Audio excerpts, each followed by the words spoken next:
Hi friends, நான் உங்கள் இந்திரா பேசுகிறேன். பயம் நம்மளை எந்த எக்ஸ்ட்ரீம் வரைக்கும் கொண்டு போகும் அப்படின்றதுக்கு ஒரு சின்ன எக்ஸாம்பிள் பார்க்கலாம். ஒரு விறகு வெட்டி டெய்லி காட்டில் போய் மரத்தில் கிடைக்கிற விறகெல்லாம் எடுத்து பொறுக்கிட்டு வீட்டுக்கு வந்து ஒய்ஃபோட குழந்தை குட்டியோட சந்தோஷமாக இருந்திருக்காரு. ஒரு தடவை அதே மாதிரி பண்ணிட்டு வர்றப்போ திடீர்னு அவருக்கு கையில் வந்து ஏதோ சிராச்சு ரத்தம் வருது. என்னன்னு தெரில. சரி, முள் விறகு தான் எடுத்துகிட்டு வரோம், அதனாலயா இருக்கும்னு நினச்சிட்டு கொண்டு வந்து போட்டுடுறாரு. போடுறப்ப தான் பார்க்குறாரு ஒரு பாம்பு போகுது.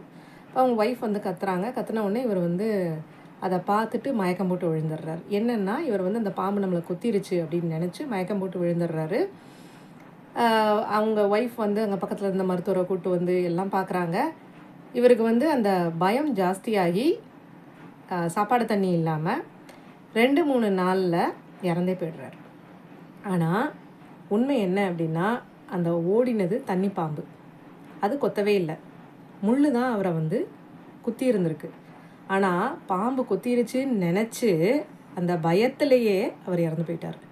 இந்த கதையை ஏன் இப்போது நான் வந்து இங்கே சொல்லிகிட்ருக்கேன்னா, நிறையா நோய்கள் வியாதிகள் பற்றி நிறையா கேள்விப்படுறோம்.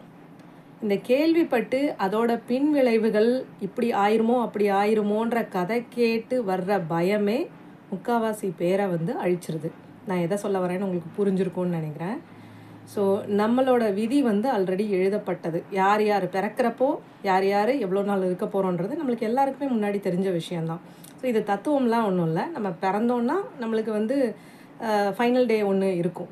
ஸோ அது வரைக்கும் நம்ம வாழணும், சந்தோஷமாக இருக்கணும். அதை விட்டுட்டு இந்த மாதிரி கேட்குற விஷயங்களுக்கு எல்லாம் பயந்துக்கிட்டே இருந்தோம்னா நம்மளோட வாழ்க்கையை நம்மளால் வாழ முடியாது.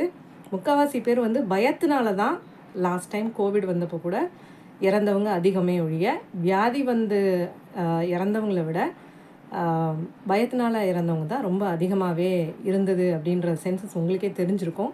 ஸோ ஃபஸ்ட்டு பயப்படாதீங்க, தைரியமாக இருங்க. அண்ட் என்ன ப்ரிகாஷன்ஸ் எடுத்துக்கணுமோ அதெல்லாம் எடுத்துக்கிட்டு அடுத்து நம்ம வேலையை பார்க்க வேண்டியதை சந்தோஷமாக நிம்மதியாக நம்ம சைடில் தெளிவாக இருந்து பண்ண ஆரம்பித்தோம்னாலே எதை நினச்சி ரொம்ப பயப்பட தேவையில்லை. தேங்க்யூ.